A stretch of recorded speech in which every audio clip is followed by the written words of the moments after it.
وذكر فإن الذكرى تنفع المؤمنين. وصلى الله على سيدنا محمد أشرف الأنبياء والمرسلين وعلى آله وصحابته ومن تبعهم بإحسان إلى يوم الدين. Inshallah, I'll just finish these principles that we were going over yesterday. After the 5 dominant principles, Izz ibn Abdus Salam, who's one of the great scholars of usul, said that he's reduced all of the principles of usul to 2 principles in Shari'ah: the accruement of benefits and avoidance of harms. So everything in Shari'ah is either to accrue benefits or to avoid harm for the human. And then some added to that in fact really only one is considered, which is benefit, because even avoidance of harm is a benefit. Now in terms of ease and facilitation, there are basically 7 reasons for it. One is traveling. So when a Muslim travels, because of the nature of traveling, there's a hardship in it, that there's ease made, facilitation made. For instance, in the prayer, we're able to shorten the prayer. And shortening the prayer, although it's a rukhsa, it's considered a sunnah. Unlike, for instance, breaking your fast. Breaking your fast is permissible, but it's not a sunnah when you travel. So you can do it, but shortening the prayer is actually a sunnah when you travel. So it's encouraged, even if you don't have any hardship, to shorten the prayer anyway.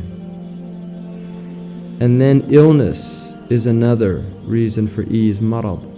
If somebody becomes ill, then rules change for them, because they obviously can't fulfill the same functions that a person who is healthy can. And then the third is coercion, ikrah. A person who is being coerced into things can even to the point where they can deny their Islam, if that's going to benefit them. So if somebody was threatening to say that they would kill them if they were Muslim, then they could say at that point that they're not Muslim, as long as the Qur'an says their heart is content with Iman. And then another is forgetfulness, that one of the things that the Prophet ﷺ said, that the pen of responsibility has been raised from 3 in my ummah, from the child until they reach puberty, the sleeper until they wake, and the mad person until they become well.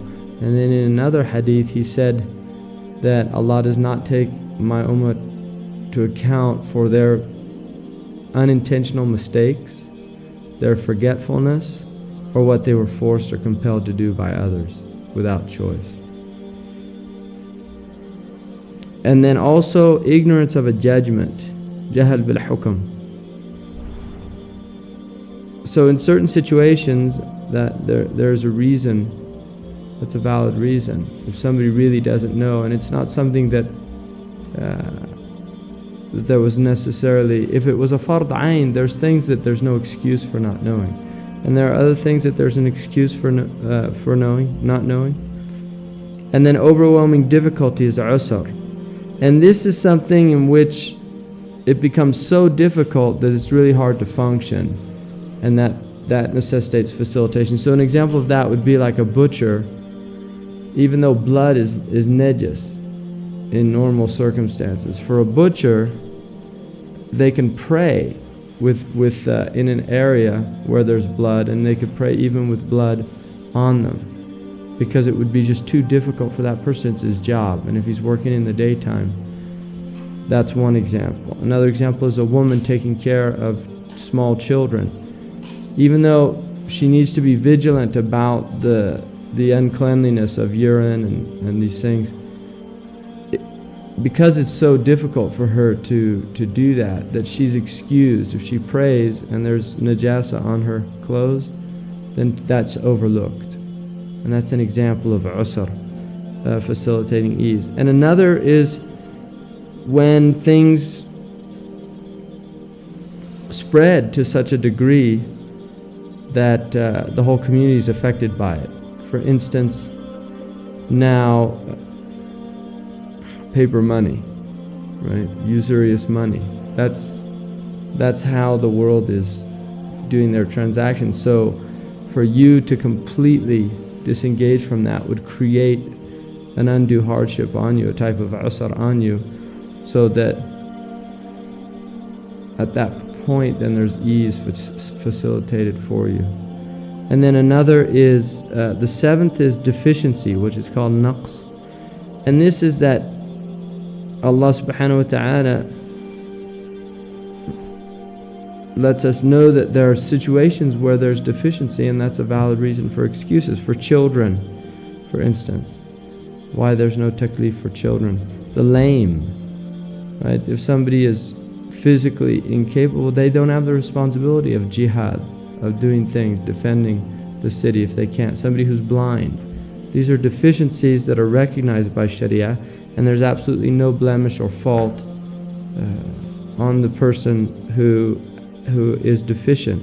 And also women concerning livelihood, that women are not, because of the nature of children, the bearing of children, raising of children, Allah has excused women from the hardship of livelihood, of earning a living, and put that responsibility on men for that reason.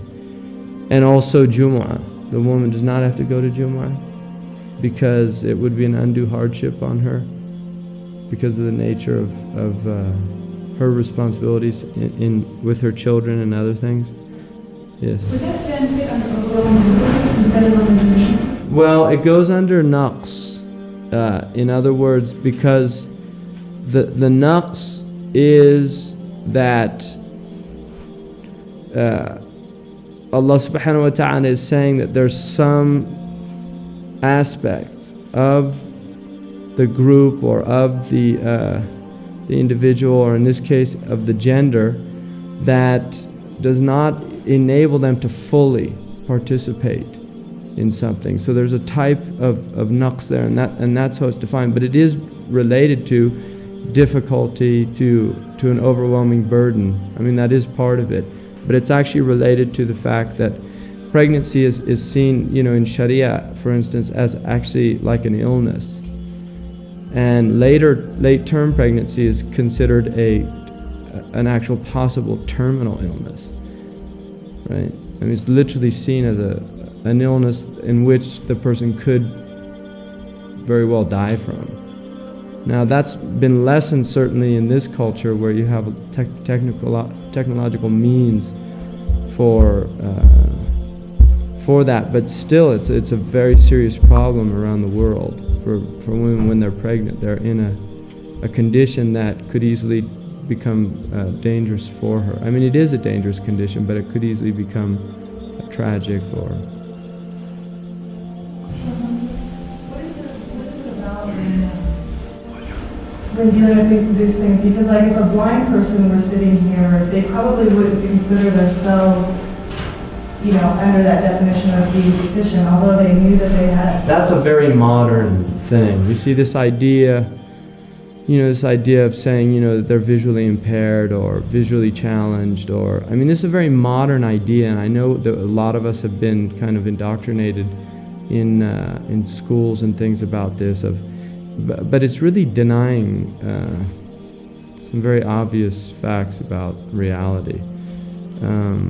The Shari'ah is very clear that there is a naqs there. I mean that blindness is it does limit people. It does, whether we like it or not. It limits people, and what the Shari'ah is saying is this in no way reflects on their spiritual state or on who they are as a human being, but it does have an impact on certain things that they're not able to do that other people are able to do. Absolutely, yes.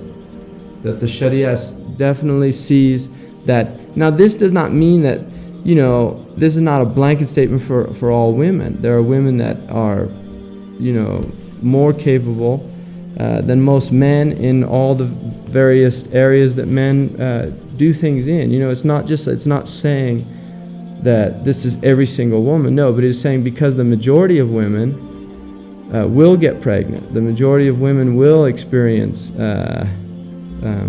raising children. I mean, that the hukam goes for... yeah. Maybe the problem with the word deficient. I mean, if it was, that they have some limitations, or I don't know, just the word deficient is very... Naqasa means, in Arabic, naqasa means, it does relate to limitations, and limitations are yeah, I mean, we'll get into semantics, but it's in no way saying, like, from a Shari'ah point of view, a woman is spiritually the same as a man. It's literally no different at the spiritual level, and it's very clear in the Qur'an that, and in terms of her rights, in some ways the Shari'ah is actually, there is, well, Allah says, لَهُنَّ مِثْلُ الَّذِي عَلَيْهِنَّ. They have the same rights that are against them. بِالْمَعْرُوفِ. And then it says, وَلِلرِّجَالِ عَلَيْهِنَّ دَرَجَةً. And men have 1 degree over the women. That's in the Qur'an. The Mufassirun interpreted that generally to mean that the degree of that men have over women is that they should fulfill all of their rights to women, but should not expect women to fulfill all their rights to men. That's how Ibn Abbas interpreted it.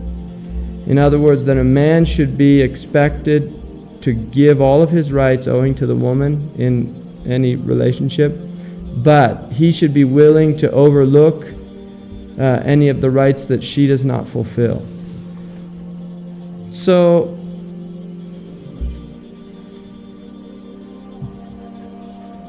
There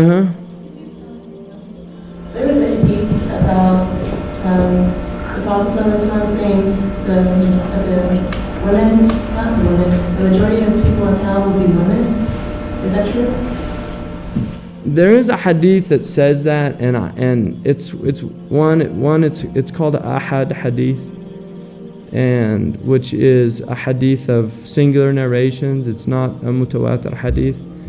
And the thing about hadiths with singular narrations is that they cannot be used for a point of aqidah. And in other words, they cannot be used to give us a judgment or a fixed principle about the aqidah. And the next world is called the ghaybiyat or sam'iyat, is related to aqidah. So really the hadith cannot be used to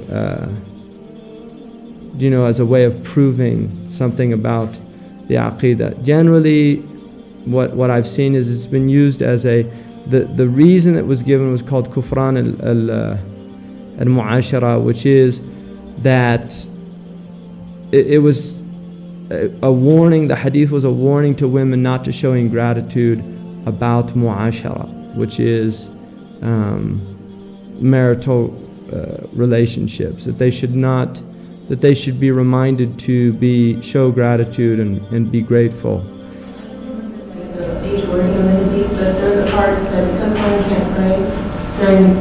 That's another hadith. That's not the same hadith.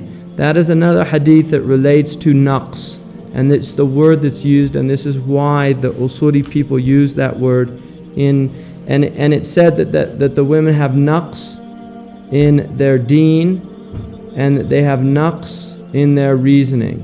That's what the hadith says.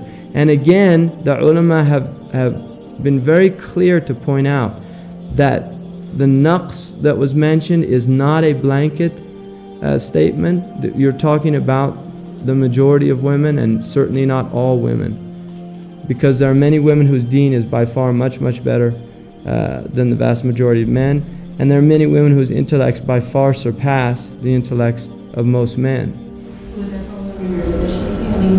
It's the word that's used is naqs, and I'm translating it here. Now, in Arabic, nanqus means to nanqus al-ard min atrafiha. It's used in the Qur'an that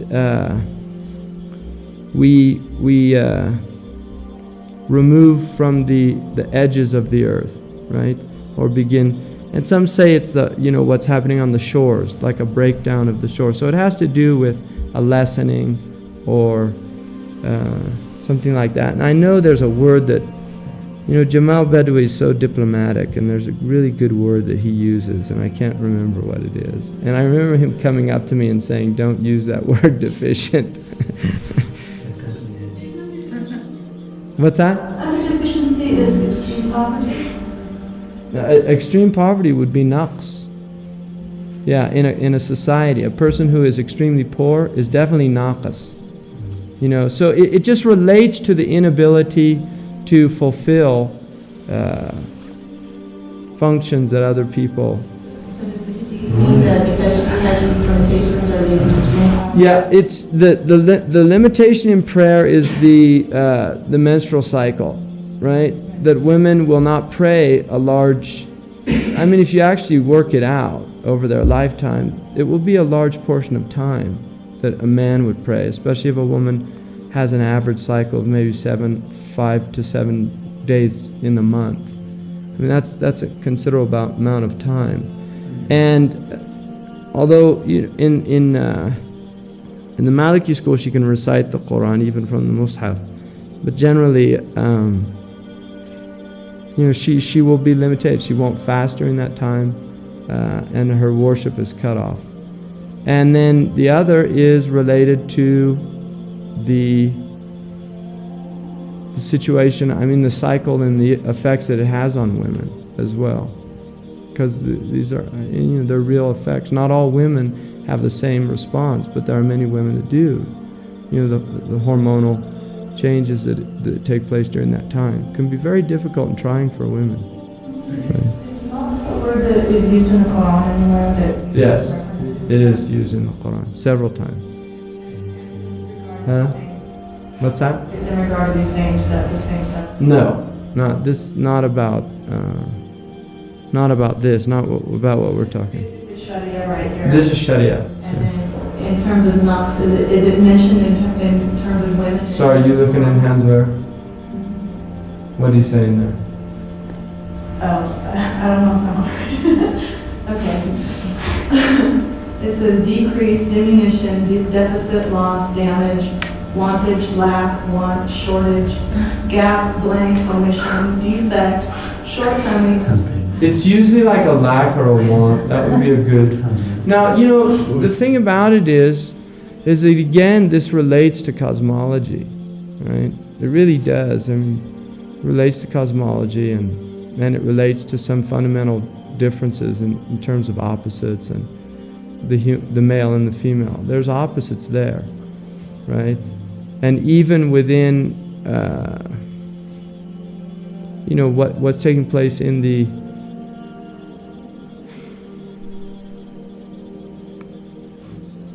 Allah says about, وَمَنْ يُنَشَّأْ فِي الْحِلْيَةِ وَهُوَ فِي الْخِصَامِ غَيْرُ مُبِينٍ. About being raised in, and I think there's some socialization that's involved here, definitely. The idea of women being raised with ornaments is mentioned in the Qur'an. That in most human societies, women are raised with ornaments. The idea that that a woman, if she ornaments herself, that it's an addition, right? It's an addition, whereas a man is not ornamenting himself. See, a woman who's ornamenting herself in a culture, if she puts on earrings, if she puts on a makeup, if she's doing these things, then there's an addition there. Whereas the man is not doing that, so there an addition of ornament. A zina. No, the Qur'an doesn't say it's bad, but it points it out, because what the Quraysh were doing is that they were saying that many of the idols they were worshipping were female by nature. Lat, Uzza, Manat. They were female idols. And Allah said to them that, why is it that you take as gods that which you yourselves ornament? Yunasha'u fil hilya. Right? And the idea that what the Qur'an was articulating there is that what you're saying in your ornamentation of the women is that there's a want there. And that negates divinity, that there's no want. That, a God, an ilah, has no needs. And the idea that if you ornament something, that there's a need, there's a lack there. So it's not something that's imposed by socialization, or is it There is. state that our fitna is a naqs? That's what I can. I think there's the ayah, the way that it's articulated is one, that it's used in the passive form, yunasha'u, which would indicate that there's definitely some socialization going on, which is not necessarily a bad thing, but there's definitely some socialization going on. But also, from the Shari'ah point of view, given the nature of pregnancy, the nature of childbirth, the nature of the need for raising children and these things, that this limits the activities of a woman. And if she's not fulfilling these functions, that there's actually harm to the society itself. I mean, in this culture, I personally, although this culture has, in the idea that men can raise children and these things, I think that there are men that probably could develop within their character, nurturing qualities and characteristics, but they certainly, given the vast majority of men that I know and I've known in my life, if I can make a sampling, I don't think they have anywhere near the nurturing qualities that women do by their nature, which does not mean there's a lot of women that don't have those qualities and certainly have lost those qualities. And if you move to other cultures, you will find that those qualities are still very much enhanced.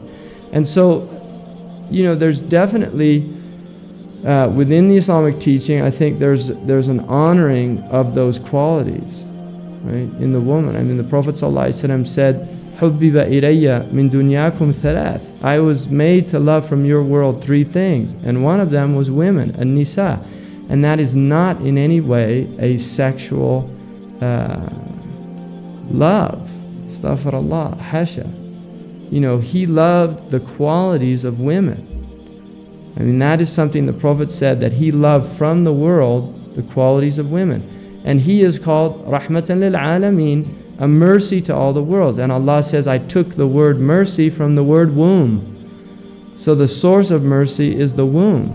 And he's called a Nabi al-Ummi, the prophet from the mother. Right? So what you're saying is actually that man has deficiency in other ways, basically. Absolutely.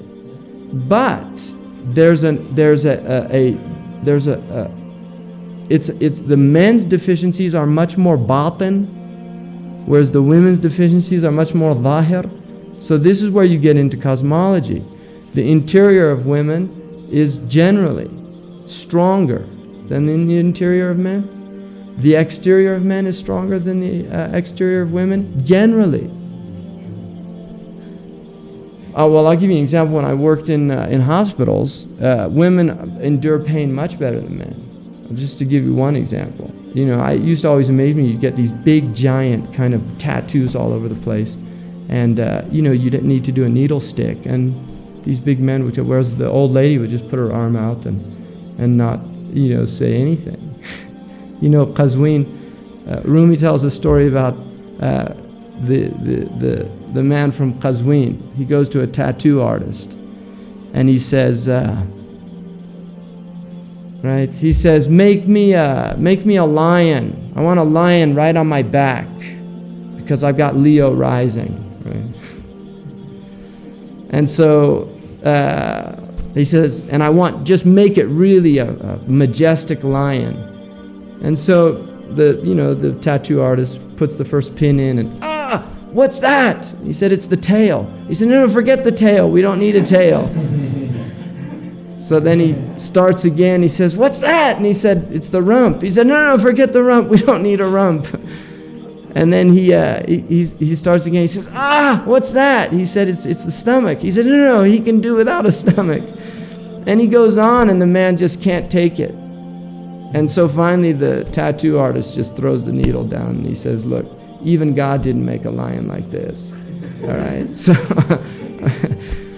which is, the point Rumi was making is that there's people just have an idea about themselves, which is totally false. And I think a lot of men have an idea about themselves, which is totally false. So, for the Shari'ah in no way is setting up antagonistic opposites, right? It really isn't. The whole point of Sachiko Murata's book was to indicate that really the cosmology of Islam is more akin to the idea of yin and yang, that these are complementary opposites. They are not antagonistic opposites. In the West, there has been an antagonism set up between the male and the female. And this has resulted in literally the war of the sexes, in a lot of really serious problems.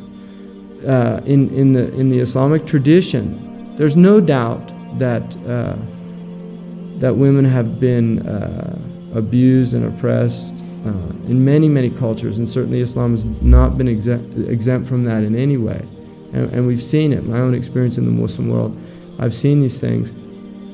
But the actual tradition itself, in fact, is, and the fact that there has been an oppression is an indication of something in itself, of the nature of weakness and strength outwardly. And there are many verses in which Allah warns the man, and the best example is the actual verse which is in Surah An-Nisa about if a man is disciplining a woman who's disobedient, and it says that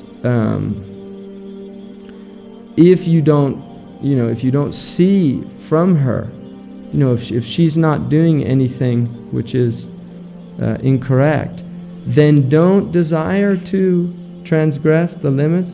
And then it says, and know that Allah is exalted and great. And the Mufassirin say that what Allah is saying is that Allah, if He's given you some physical strength that can empower you and enable you to oppress a woman, you should know that there's one stronger than you who's able to destroy you. You see? It's very clear. So Allah warns the man. Allah says, don't leave a woman suspended, mu'allaqa. Don't, neither divorcing her nor living with her in a good way, ma'roof. Prophet ﷺ literally put the khayriyah related to people, how they treat women. He said, khayrukum li ahli. The best of you are the best to your women, and I'm the best of you to my women. So he literally put the khayriyah of the human condition in how, for the male, in how they treated their women. So there are many examples of that, but I think that generally, and this is definitely, I think it's particularly in our culture and the culture I was raised in. I was raised by, was raised by my mother, not my father, but I had, 4 sisters, grew up in an environment with a lot of women. And, I think definitely brought up with a sensitivity to that idea. But in this culture, I think what's happened is there have been some things that are very positive about bringing some awareness to things, but then there have also been things that have been very negative in creating a lot of antagonism and creating a lot of problems. So there are definitely some very positive things in that we've become aware of certain things that really I think have a lot of people have not been aware of. But then there are other qualities and aspects, which is taking something to an extreme. I think a book that's really worth reading is Brain Sex by I think her name's Wynne. Can't remember right now. And she's her PhD was in I think neurology or genetics. But she just clearly indicates that all of the research is indicating that there are very, very strong and major differences between the female nature and the male nature, that we are dealing really with some very fundamental differences. And that she said to attempt to say that, that there's this absolute equality is building a society on a biological lie. And the idea is not, when we say something's not equal, we assume automatically that there has to be disparities and things like this. That's the automatic assumption. Whereas I think from the Qur'anic worldview, it's not. That is not the assumption. The assumption is there are differences, And the differences are related to not just function, but also qualities. I mean, I think personally one of the reasons why the Qur'an does not in any way encourage the idea of a woman being involved in witnessing and in blood and these type of things is actually in a sense a protection of something that is inherent to her nature, which is mercy. Because the nature of a witness is that they have to lose their compassion, they have to lose their mercy and become this kind of objective, non-biased, this is it, I don't care what happens to this person.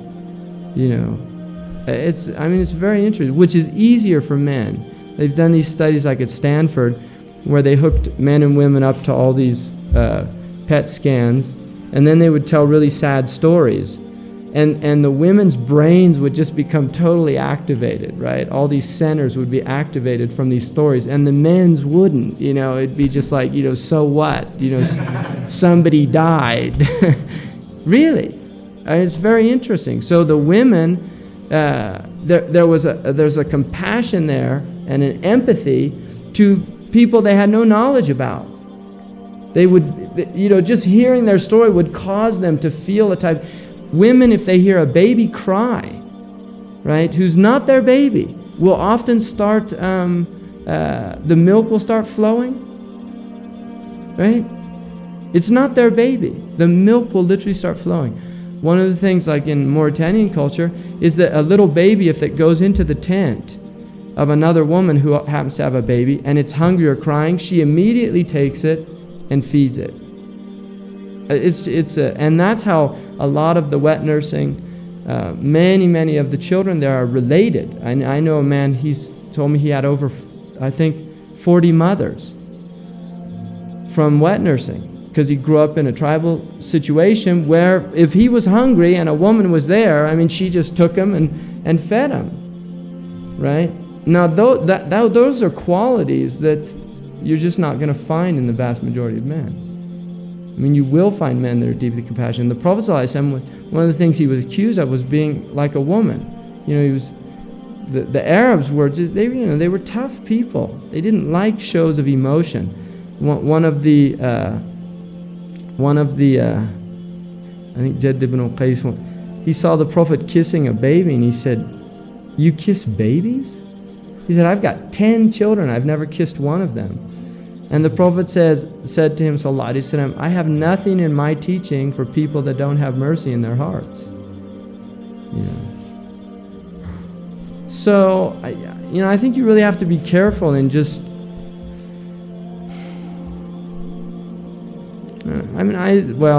I think it's probably more difficult for. It's more difficult for when a woman hears these things like what I was just mentioning. It obviously has a very different impact than what a man does. It's like a linguistic thing. Like when you see these words, there's something that comes to your mind. And I think from my experiences, I hear stories from Muslim women that men in their lives have taken the words and actually used them against the woman, rather than taking them for what they are. Yeah. There's an inherent bias that comes when you hear a word like that. Right. And it's not so. No, I think that's for really a woman good. To hear the words is different than to actually have an experience from a man that comes from. That confirms something. No, I think that's a really good point. I think it's a very good point. And this is definitely something. And part of this, there's an onus within the family itself, and certainly on the woman to break type of jahili cycles that take place within the family, right? Clear preferences to males, right? Because this is something, unfortunately, that the women have been socialized into, and is alien to the Islamic tradition. The Prophet ﷺ, his children, he had daughters. Fatima was the closest of all his children, and he's called Abu Zahra. I mean, I knew an Arab man who had a daughter, and I called him by the kunya of his daughter's name, and he's like really offended. Right? And I said, I find it really interesting that the Prophet ﷺ was, one of the names that he's honored with is being called the father of Fatima. So Abu Zahra. So I don't see why anybody should, I just wanted to go around what you said, what Tracy said. I think the main problem is the amount of ignorance there is among Muslims, because what you were saying about witnessing, those things really make sense to me. But the problem is that I think that there should be a responsibility for scholars when they're talking about these things to make sure, it's one thing just to think about hurting women's feelings, but the other thing is to make sure that you're trying to clear up the misperceptions of the brothers in the audience.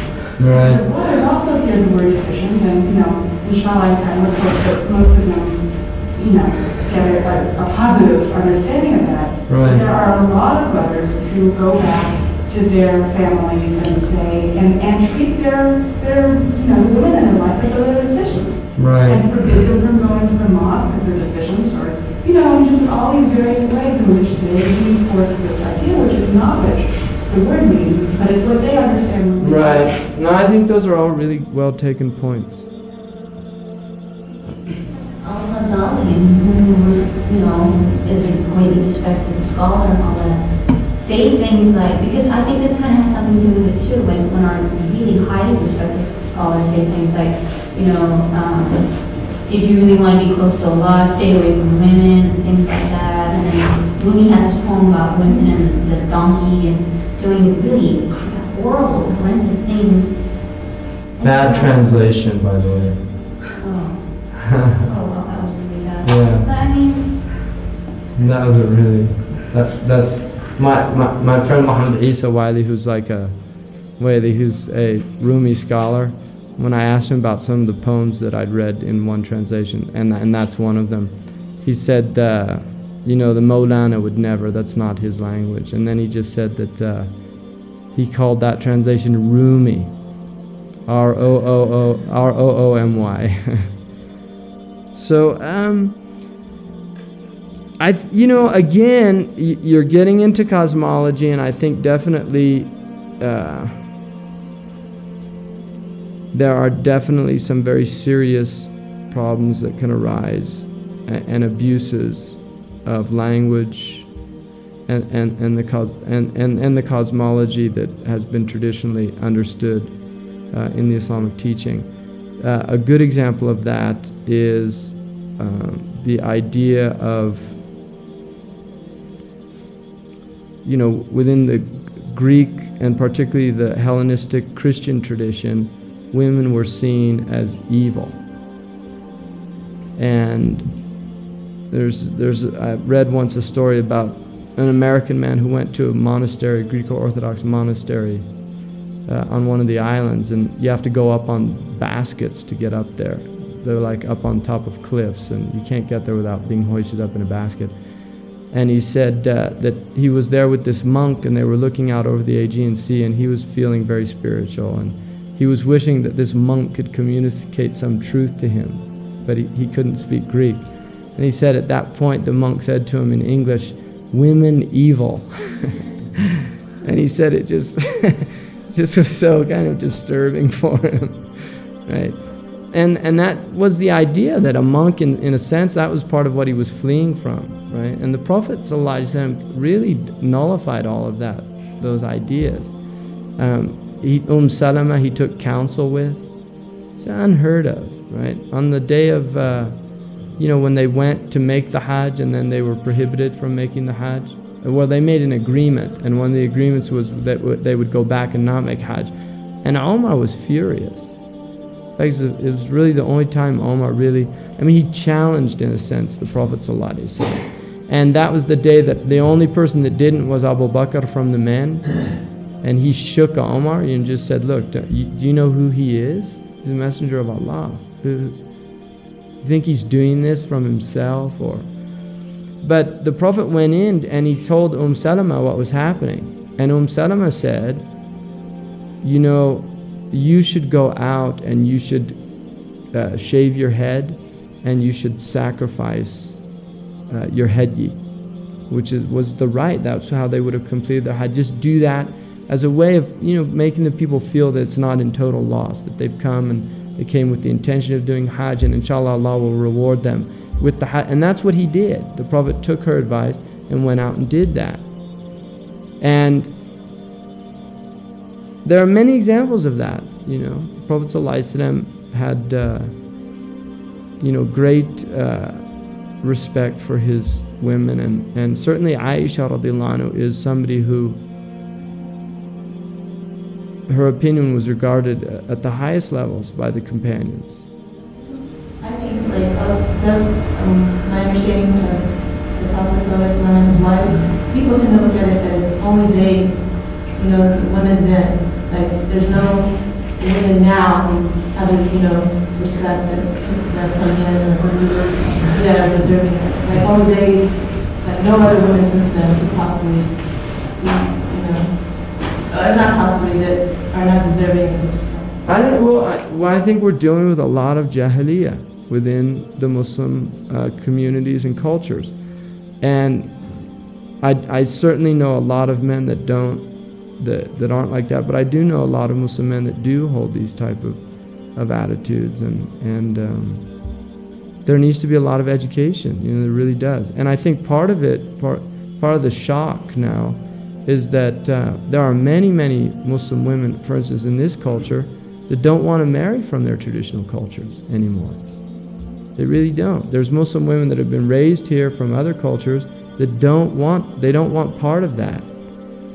Because they see it in a different light. They do see certain things that are, they're not right.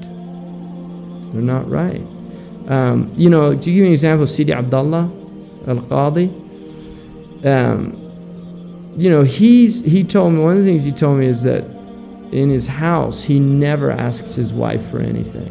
He always gets what he wants. If he wants, tea or something, or if he goes and does it for himself, which is a sunnah in the house. He told me she's got 5 children. She doesn't need another, another helpless person in the house, right? And when they asked Aisha what the Prophet was in the house, she said, "Kana fi khidmati ahlihi." He was serving his family, the women. He was helping them out. He used to sew his own clothes. He didn't have his women sew. He used to sew his own clothes. He repair his own things. And that's what he did. And now in a lot of cultures, that's like, it's aib. It's aib. For a man to do something, it's like, it's aib. Are you saying that advice doesn't have any foundation when the scholars or the Sufis give the advice that if you want to be close to Allah, stay away from women and all that kind of thing? It sounds like... What I'm wondering, when I read this Al-Ghazali Breaking the Desires, it talks in the introduction about his influence of all, Plato and all these different, Western philosophers. And then it starts talking about women as the snares of the devil. And, do you think that some of that, seeps in there? Or is it... I think what Imam Al-Ghazali was talking about, he is talking about 2 fundamental desires within the human being. One of them is the stomach and the other is the genitals. And he's saying that if we can master these, then we become masters of ourselves. If we can't master these, then we're slaves to ourselves. Now, for a man, those relate to, one of them relates to their desire for women. Zuyyina للناس حب الشهوات من النساء, and that's one of the things.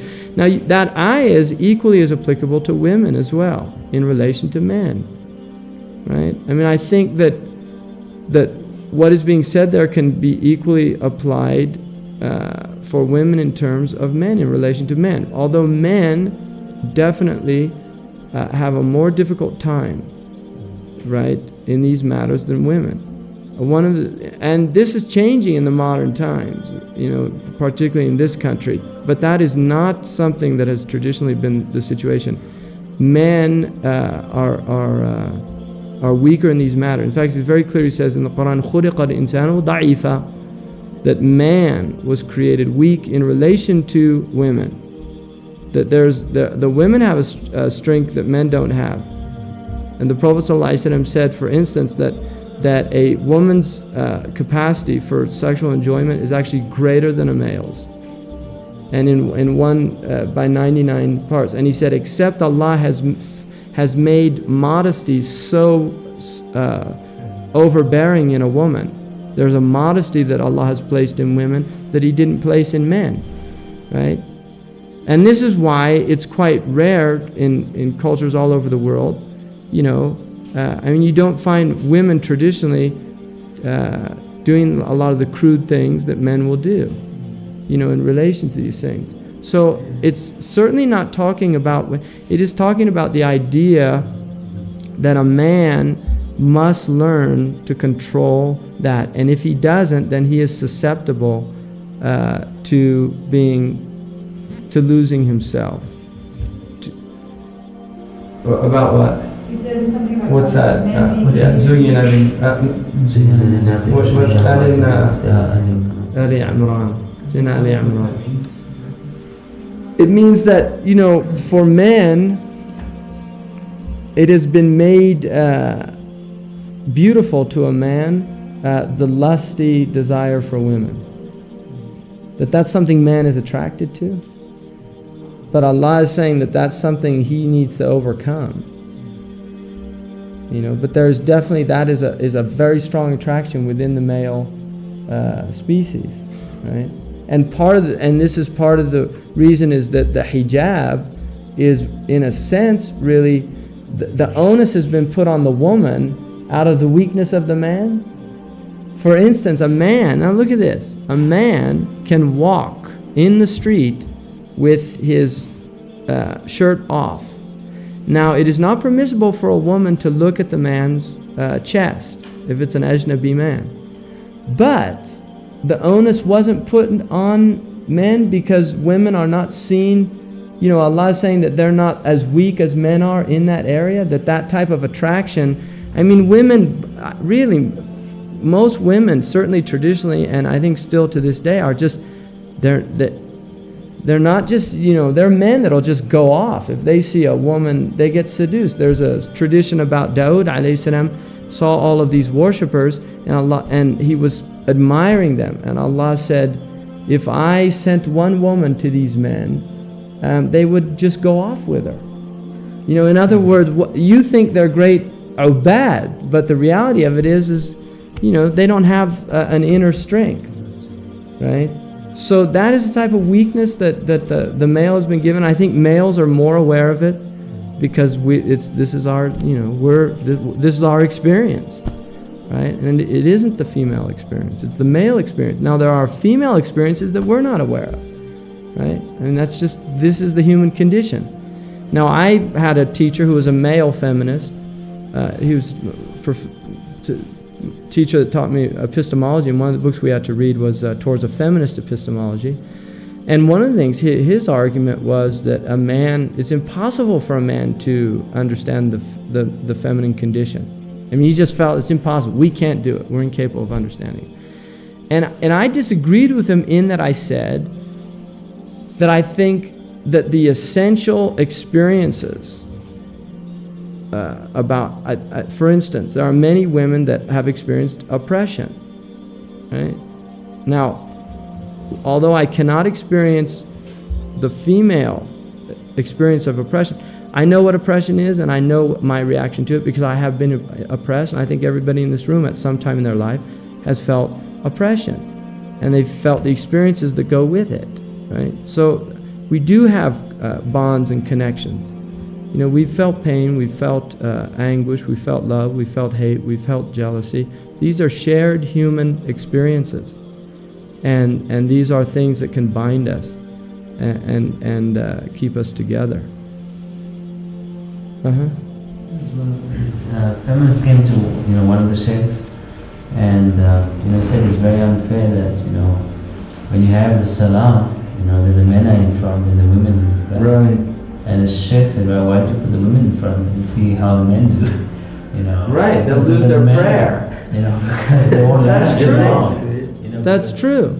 I mean, the fact that women are behind the men, it's a clear indication there that is not a major distraction for a woman in the way it is for a man. So most of the statements about, when they say women are snares of evil and stuff, it's It relates to an inherent flaw in the male. It's a fundamental weakness in the male, right? It really is. It's not about the woman. It's in fact something about the male.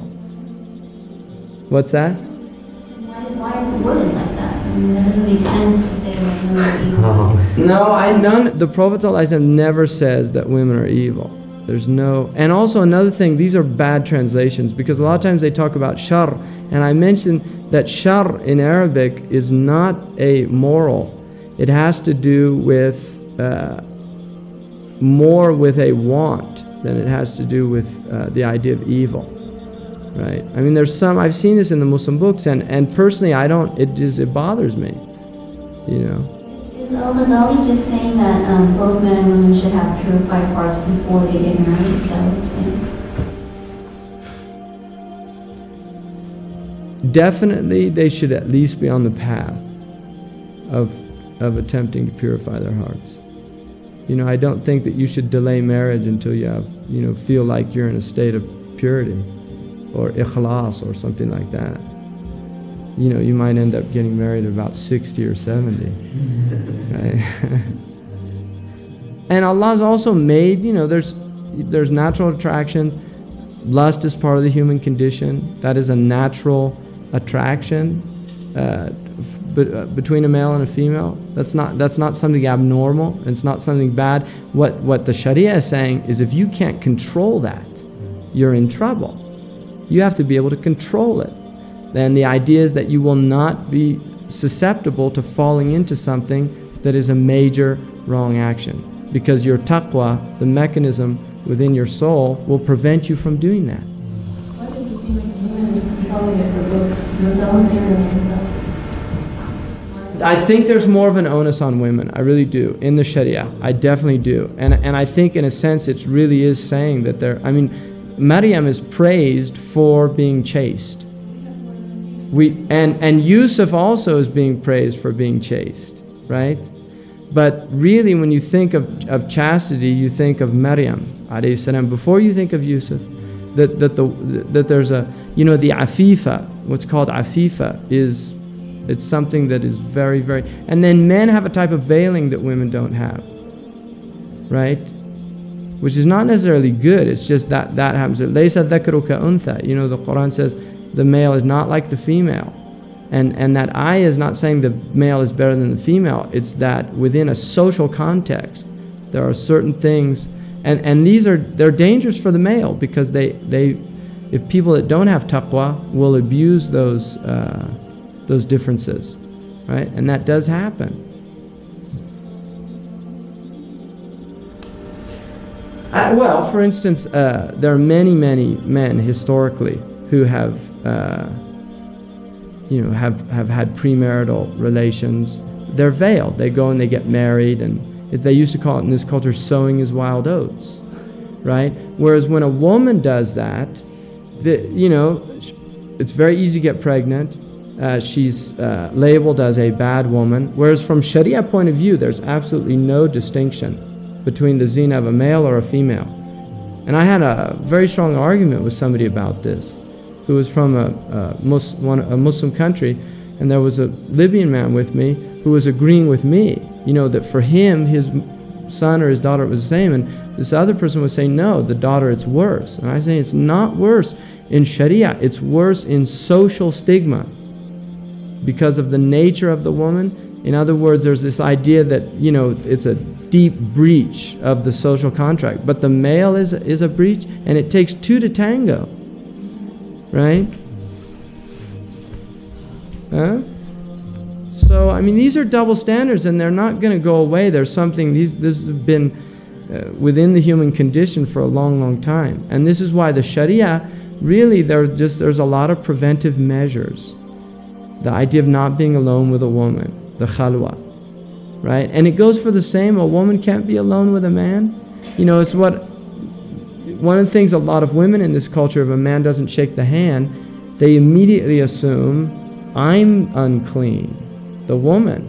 Whereas a Muslim woman can't shake a male's hand. It's the same way, but the interpretation is always seen from that perspective. And this is part of the problem in our behavior as Muslims and in our articulation of our teaching, right? Is that there are gross misconceptions, not only outside of the Islamic community, but inside the Islamic community as well. And that's where a lot of the source of the problem is, that there is jahiliyyah. There is this kind of patriarchal nonsense going on that is not honoring women, right? And the tradition says لا يكرمهن إلا كريم ولا يهينهن إلا لئيم, that only noble men honor women and only wretched men dishonor them, So, this is part of our challenge, to start changing some of these cycles, breaking, right? And I think it's possible. It just takes a lot of work and effort. What's the meaning of afifa in English? Afifa is Iffa is a type of, it's chastity, but it's related to, afifa is somebody who's vigilant about her honor, her name, right? Zina just means, it means illicit relations, whether it's adultery, which is between a married person or two married people, and fornication, which is people that aren't married. And the hadd is worse for married people, obviously, than it is for unmarried people. Male family members, like a cousin, would the same rule apply as far as being in love with her? If you can marry the person, the rule applies. That's the general rule. If you can marry them, if there is a potential possibility, even if at the given point you can't marry them, but because of divorce or death you could marry them, it has the same application. So, my brother might be married to a woman, and at that time I can't marry her. But if my brother died or if my brother was divorced, then I could marry her. So in that situation, she's ajnabiyya. Can't marry her. Or my wife has a sister. I can't marry my wife's sister. But if there was a divorce or a death, then I could. So if there's either the possibility of marriage, immediate possibility or potential possibility, then that is ajnabiyya for male and female. The male is ajnabi and the female is ajnabiyya. If you're living in the same house. Doesn't matter. Nope.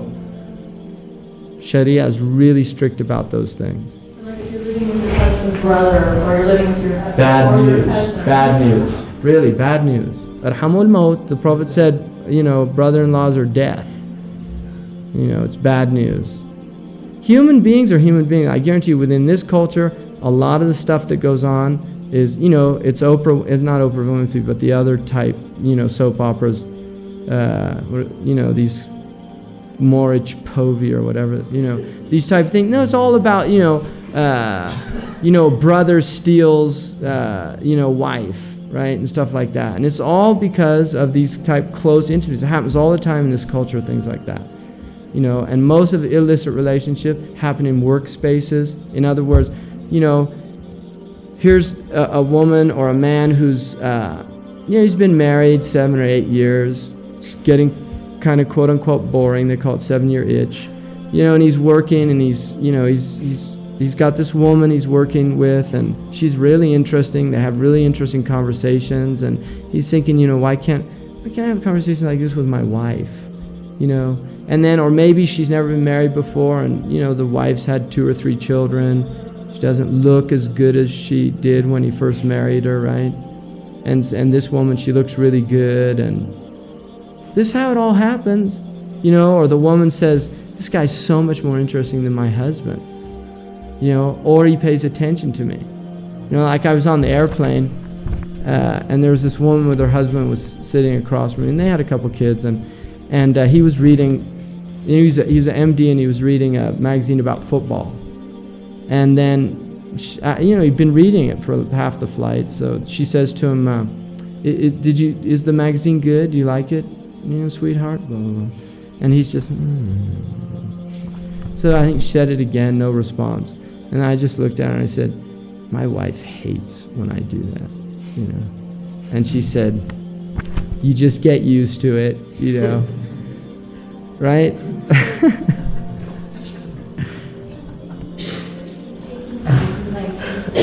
My wife actually counts because I have this kind of delayed, my reticular formation picks up after about 10 seconds. So she'll ask me a question when I'm reading, and then she'll just say 1, 2, 3, 4, 5. And then for about 10 seconds I'll say, oh, I think this or that, and she just shakes her head. In this culture, to shake hands with a man, since in this culture that's just the normal. Well, see, that's an example of urf that goes against the Shari'ah. Yeah. What's the question? You're not supposed to shake hands with people. That is the hukum, and sometimes, that's a really difficult one. Just sometimes, because it's almost like it's become spontaneous, it's just, and it's really hard to, somebody puts their hand right in front of your hand. And I had one of my sheikhs who has a lot of taqwa, but he had to go, he went on this, he was sent by the government to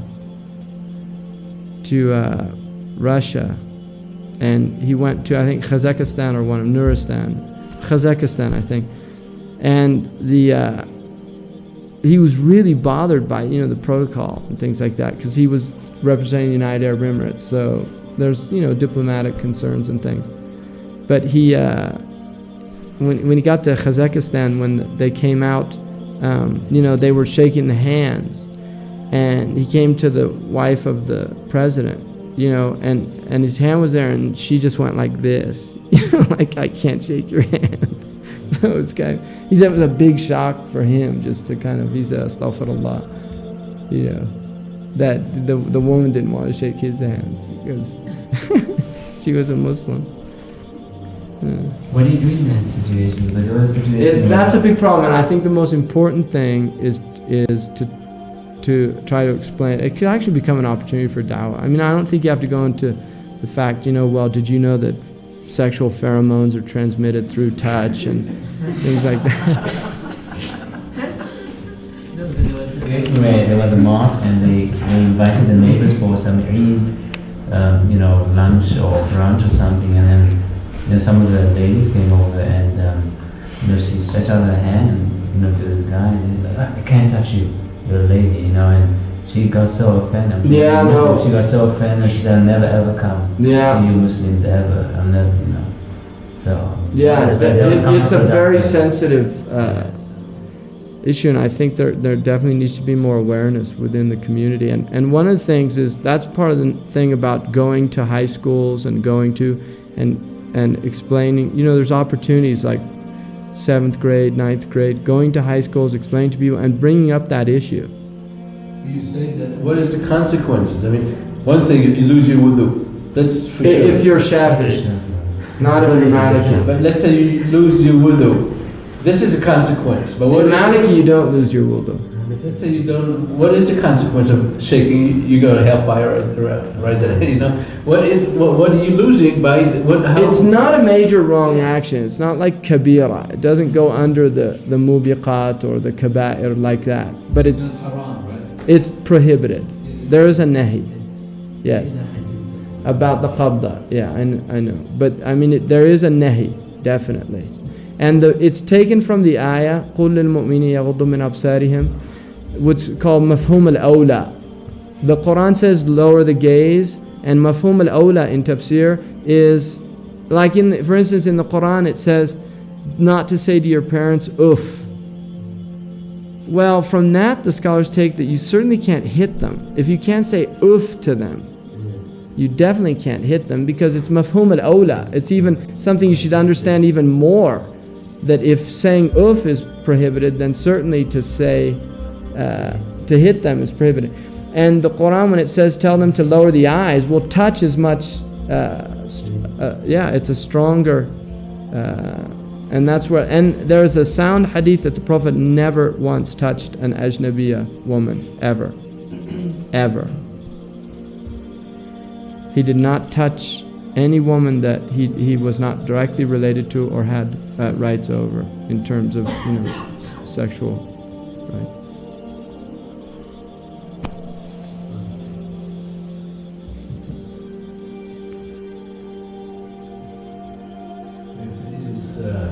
Is tradition of what happens if you do touch a woman, you lose or not lose your wudu. That means that there's a place for it. If they talk about that if you touch a woman, this happens. Well, because people do it, and you find it in a lot of cultures, even Muslim cultures, like Morocco is a good example. It's an urf there. Doesn't mean it's permissible, but it does happen. It's very common. And there's not a, there's no, sexuality involved in it or anything, but it's a barrier that the Shari'ah has put there between males and females. There is a narration hadith riwayah about the severity of the punishment of someone who does touch an ajnabi. Well, you have to get into what's intention and things like that. إِنَّمَا الْأَعْمَالُ بِالنِّيَّاتِ. And yeah, there are some strong hadiths, but again, you just, I don't know, there's something that one of my sheikhs called fiqh al-waqi', which is the jurisprudence of reality, and recognize that there's a lot of people that are just, it's part, within this culture, there's situations where people find themselves in, where things are compromised. It's not in any way saying it's right or correct or things like that, but these are situations that need to be remedied, and the way that they're remedied is through education, information. That is the way they're remedied. But in that immediate situation, wouldn't that be considered compelling circumstances? Well, I don't know. I can't give a fatwa about that. I mean, I just can't. I don't know. I couldn't. What's a good way of explaining it to someone who does? Well, what I told my wife is that you need to explain, that it's it's both ways. It's not just coming. It's not the man. It's not that the woman's bad, because this is what the women. Because it's like, oh, this confirms all my fears of. Because she'll go to the woman, the Muslim woman, and she'll shake her hand. But then she goes to the man, he won't shake her hand. So she's like, this is exactly what I read in Newsweek. It's true. There really are like this, So it becomes this kind of confirmation for some preconceived prejudices and biases, right? And we're dealing with a lot, You're not coming to a table where, oh, I don't know anything about your religion. Let's see what it's like to spend time with a Muslim. No, it's, oh, Muslim. Yeah, I've read about you people. And then it's going to start, the littlest things are going to be interpreted as confirming that very thing. He didn't shake my hand. You see, they don't like women, right? No, seriously, this is the way people think.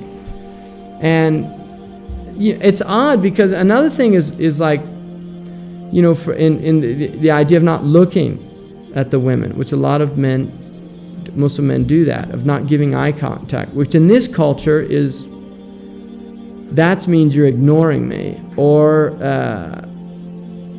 generally for a woman it's going to be, he didn't give me any acknowledgement, right? I mean, is that the way a woman's going to perceive that?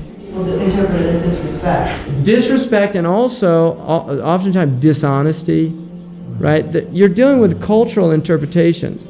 In for instance, in Latino culture, for a woman to look at a younger woman to look at a man's eyes is seen as almost like a flirtation, or that there is. In traditional Latino culture, it's disencouraged for a woman. They will oftentimes avert their glance from men. So, you're dealing with cultural sensitivities. But for the Americans, if you look me in the eye, give me a firm handshake, right? That an American wants that. He doesn't want this kind of limp hand. No, he wants a firm handshake. And when you talk to me in the eye, right? Because he wants to feel you're being honest with him. But if he sees you kind of looking away or something, what's he hiding? Really, that's the way. So you're dealing with cultural norms, and they're very powerful. And I don't know. I've read. in sense 80% of communication is nonverbal. Wallahu ta'ala alam. A good percentage of it is. I don't know if it's that high, but a good percent of communication is nonverbal. And you have to be aware of who you're talking to and what sign language means, because from children, a cultural sign language is being learned. And you can't just discard it. That's why they have whole courses on cultural sensitivity. They have people that come into corporations and teach managers who are working with Indians, for instance, right? Or because Indians have a completely different relationship to hierarchical structures than in the Indian subcontinent. You don't challenge your boss. Simple as that, right? I mean, you do not. The boss is always right, right? Whereas in America, oftentimes the manager will expect that you give him quote-unquote feedback. You go to the university and they pass out a thing to you evaluate your professor, right? I mean, in the East, like in the Arab world or in Pakistan, the student evaluate the teacher? I mean, that would be seen as the height of disrespect, right? So you're dealing with very different cultural norms. And li ta'arafu, Allah created us so that we come to know one another. It's not necessarily that the norms in this country are wrong, but they are related to the culture, right? They're related to the culture. And so Muslims coming here have to, in a sense, recognize that. And there is a type of arrogance in coming to a place and just imposing your rules, if they're cultural. If they're Shari'ah, no, you have to establish your position. But if they're cultural, there's a type of arrogance in coming into a culture and not being willing to recognize that I need to learn about these people so that I don't offend them when I talk to them, so that I don't, right? I mean, that's on us to learn that. What's appropriate, what's inappropriate, because different cultures have different things. You go to Saudi Arabia, for you to point your feet at somebody, it's disrespect. In Mauritania, it's not at all. In Syria or places like that, if you're in a class and you're not completely up and attentive, you're showing gross disrespect to the teacher. And same in Japan or Asia. If you're in Africa, it's not the case. So you have different. What's that? Africa is unique in that sense. Africa is very laid back. Africa is, I like Africa. It's just kind of they're very relaxed and they're not uptight, and they really aren't. West Africans are very relaxed. And I personally, I feel much more comfortable with that. And part of it is, I was telling I was playing ball with my children in the living room, throwing it off the wall. And my wife came in and she said, "Did your parents let you do that?" And I said, "What?" And she said, "Did they let you just play in the living room like that?" And I said, "Yeah." I said, "What about you?" She said, "No, that was off limits. The living room was off limits." And I said, "Well, there you have really struck at the core of the reason why the Americans are ruling the world, because they think they can play wherever they want. There's just no rules, right?"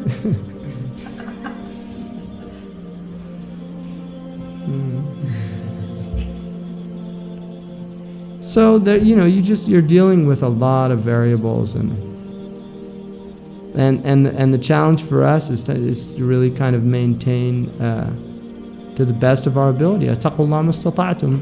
Have taqwa of Allah, as much as you're able to. What's that, Isma? What? One of the 5 categories, things about fiqh that you talked about yesterday, wasn't one of them had to do with cultural norms? Norms. Al-urf muhkam. Al-'ada muhkama. Yes, a norm is binding. In other words, and a norm is, in the Maliki madhab in particular, norms are honored. The cultural norms of a people are honored. Islam does not want to uproot cultures. It doesn't want to turn everybody into Arabs. That is not the intention behind Shari'ah. But that's after Shari'ah. Or is that if there's a conflict, then the Shari'ah is rules. But if there's no conflict, then the urf of a people is honored. faqih makes a decision, he has to include the urf. He has to understand the urf of the people. Sometimes madhab will be related to a certain urf, the way they took on, let's say, lowering the gaze. No, that's a good lowering point. the gaze has to do with that urf. Maybe lowering the gaze would mean something else in America. Yeah. Right. What's that? Yeah. What's that? What would your view? I mean, being here like cultural norm in America, what would your view be? About what? As far as like lowering the gaze, or I mean, taking I the personally cultural think that the Prophet ﷺ lowered his gaze, and that was also outside of the norm of his culture. In other words, men in his culture did not lower the gaze, but it was his character to lower his gaze, and that is indicating that there's something good in that, to lower the gaze. He did not look at men either, right? And the Prophet ﷺ, they said that his modesty was like a virgin who was still cloistered, who hadn't come out of her parents' house.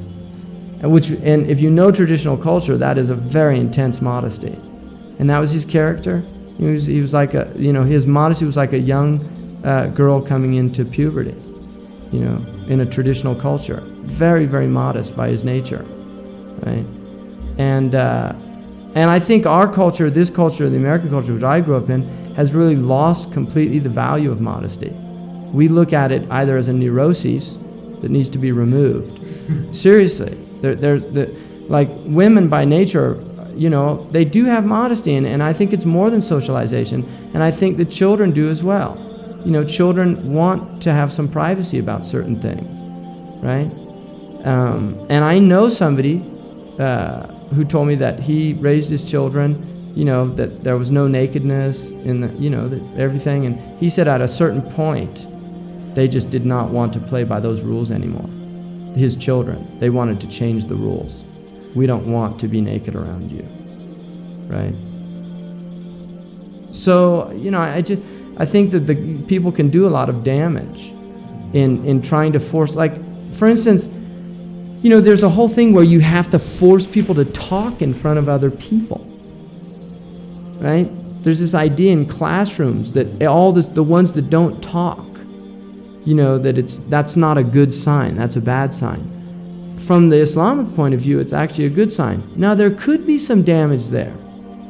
Really, you could be dealing with some trauma that related to how they were raised, and there's no doubt about that. But you could be dealing with a very modest person by their nature. There might not have been any trauma there. It might simply be that is their character, and that's a really good thing. It's a very beautiful thing, and it should be honored and appreciated, and they should not be forced to become gregarious and outgoing. You see, because the Americans they respect gregariousness, right? Really, they do. They respect, the will to power, the individual, right? Horatio Alger, go out and make it happen. And a lot of the cultures that respect a type of almost a passivity in nature, so it's just not honored here, which I think is unfortunate for the Americans, because I think there's a lot of really, and I remember once I was in West Africa, and there were these two sisters close in age, and one talked all the time and the other never talked. And I said to in fact, the man that's coming, Sheikh Abdullah, today, I said to him, it's interesting how different they are. She talks all the time, that one never talks. And he pointed to the one that didn't talk, and it said, yeah, it seems like she's more intelligent. And I said, that's exactly the opposite of what, like, somebody would say in America. It was the talkative one that was intelligent. And he looked at me like he could not grasp that. And he said, why would they think that? I mean, he said too much speech is an indication of khifat al-aql, that there's a weakness in the aql, that silence is an indication of gravity, of a type of depth. Like even in university classes, part of your grade is class participation. Absolutely. If you don't participate, your grade goes down. Even if the person is brilliant, understand they could get straight A's on the tests, you're not participating. And that's a really good example of where an American cultural norm is going to affect. The teacher will look Just because they notice if you haven't. Right. Make sure that your understanding of what is being taught. Right. Yeah, no, that's a really good point. Category and number 5, as you said, norms are binding and that. Well, they're binding in terms of like divorce and things like that. They're not binding. You don't have to follow the urf of your people. They're not binding in that way, but they are binding in things that relate to Shari'ah. Like, for example... But they're honored by Shari'ah. Imam Malik definitely says that the urf is, wa'mar bil urf. The Qur'an says command people to the norms, as long as the norms don't go against the society. Like, what about in countries like in Afghanistan, Saudi Arabia, back there, when they have large families living in one house, for example? Yeah. I mean, that's where, like, actually the husband will get married and he'll bring them into the mother's house and stuff. All right. By Sharia, a woman has a right to have her own living space. That is a Sharia right. If she is willing to live according to the custom, that's her prerogative. She can do that, or she can say, no, I demand that I have my own house. That is a haqq of a woman, infirad fil maskan. She can say, I don't want to live with your parents. And I think in certain cultures, there's even in like Afghanistan, there's a lot of problems that go with that, right? When you have, it's true or not true? I mean, there are problems that arise out of that. I don't know, I haven't personally... Where's Azizullah? Aren't there problems that arise from that? Huh? Do you think? Be honest. Yeah. There are problems that come out of that because it's a human nature. Oftentimes you get an overweening mother or overbearing mother that, you're not good enough for my son. You're not living up to, Oh, yeah, experiences like that. No, that happens, and it can be very traumatic for a woman. That can be very traumatic for a woman. Like, I have a friend, his dad passed away, was killed actually, and he doesn't want to lose his mother because his mother lived in one house, and the rest of the children already married. Right. Have their own house. And he also doesn't want to lose the wife also. Right. So there's a conflict. Yeah, he want to get out, but he doesn't want to say to his mother. Right. And in an instance like that, you've got to fulfill your mother's rights. Does the mother's rights come before? No. Because Sharia rules over, the culture in that instance, right? Absolutely. Sharia is over culture. Sharia is binding unless the norm relates to Sharia judgments that recognize the urf. Sharia is saying that you've got to fulfill your mother's rights as well. You've got to take care of your mother. You have to fulfill your mother's rights, but also you have to fulfill your wife's rights, right? You can't. You can't. The wife has rights, and one of the rights is that she had. Yeah, and if that means that you provide 2 places, then that. Now a woman's encouraged to give and take there, but she doesn't have to. She would get a reward for it. In Sharia, if she did it for the sake of Allah, then she gets a reward for it. But she doesn't have to do that. Yeah. Now, obviously, if a man's mother needs to be taken care of, and he's responsible for the mother. If he's the first son, right? He's responsible for the mother. And if he's not able to do it, then the other males in the family, they're responsible to take care of the mother, which is an honor. It's an honor. Like in some circumstances, it becomes necessary that, for example, there's no father, and the mother is just single. You can't leave the mother in a separate home after marriage. So is it like? Do you think it is more... Well, you could, but if they're living in a Muslim place, you could, but it would be, it would not be customary in most Muslim countries to do that. What's that? They're not customary, as far as Sharia is concerned. I mean, like you are leaving your mother one side and you are... Yeah, no, you should take care of your mother, right? But if your mother wanted to live on her own, you know, if you were there where you could help her, take care of her needs and things like that, there's, you know, as long as it's in a safe environment, things like that. But if the proper thing, given the urf of the Muslims and the responsibilities related to the mother, is taking care of the mother in her old age, that's a given in Islam. The Prophet ﷺ, one man was changing his mother's linen, you know, because she was decrepit, and he asked the Prophet if that was birr, was that piety, filial piety to the mother, and the Prophet said no, that's just recompension. You know, you're just doing to her what she did to you when you were a baby. Now she's in her old age. Yes, absolutely. Yeah. Your parents are your parents, whether they're Muslim or not. When we read that paradise lies under the feet of the mother. Absolutely.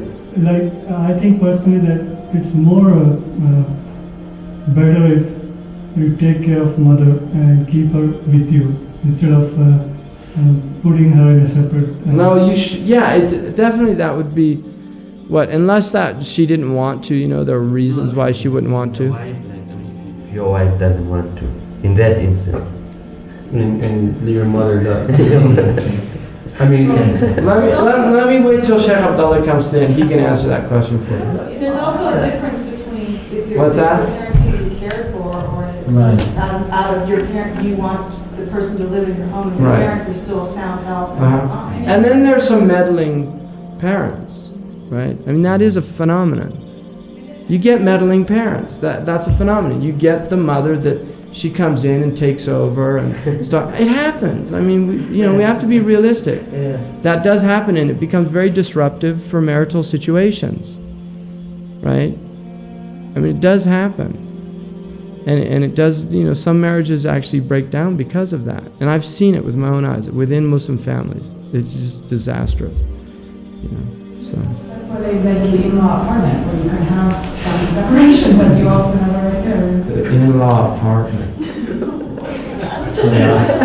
No, absolutely. It's called an in-law. Even to this day, to build a small, in most zonings, if you have a house, you can build, even though it's an R1, like it's residential 1, you can very easily get zoning for what's called an in-law outlet, which is, the idea is that it's not a house on its own, but it's a place where one of the parents or the parents could live in their old age.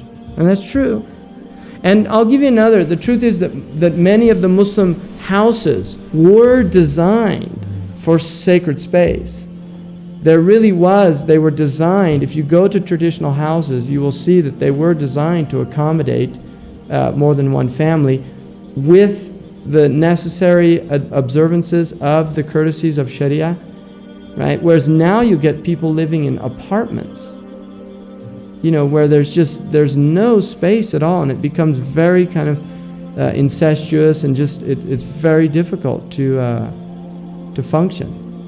Now, for some people, these are just necessities. I mean, you have a lot of people in these cultures where it's just necessity.